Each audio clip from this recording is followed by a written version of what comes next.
તો રાજ્યમાં આવેલા મિની વાવાઝોડાએ ભરૂચમાં પણ વિનાશ વેર્યો છે। નર્મદા નદી કાંઠાના ખેતરોમાં પાકને નુકસાન થયું છે। અંકલેશ્વરના બોરબાઠા બેટ ગામે પાકને ઘણું મોટું નુકસાન થયું છે।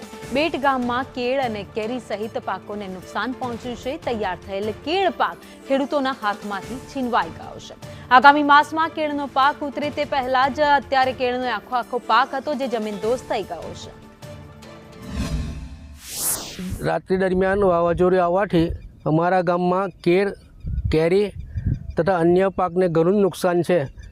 आथी सरकारश्री ने अपील है अमारी कि वहेली तके आ सर्वे करी खेडूतों ने नुकसानी भरपाई करे, क्योंकि अमारा गाम में तो साचवार रेल ना बधुं आवतुं ज छे।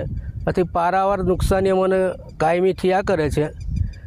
एटले आ सिवाय बीजा अन्य पाकों ने पण नुकसान है। तो सरकारश्री ने अपील के वहेली टकानो सर्वे करी ने थोड़ो घणो जे ए थतुं होय एनुं वळतर नुकसानीनुं आपे ए मारी अपील है।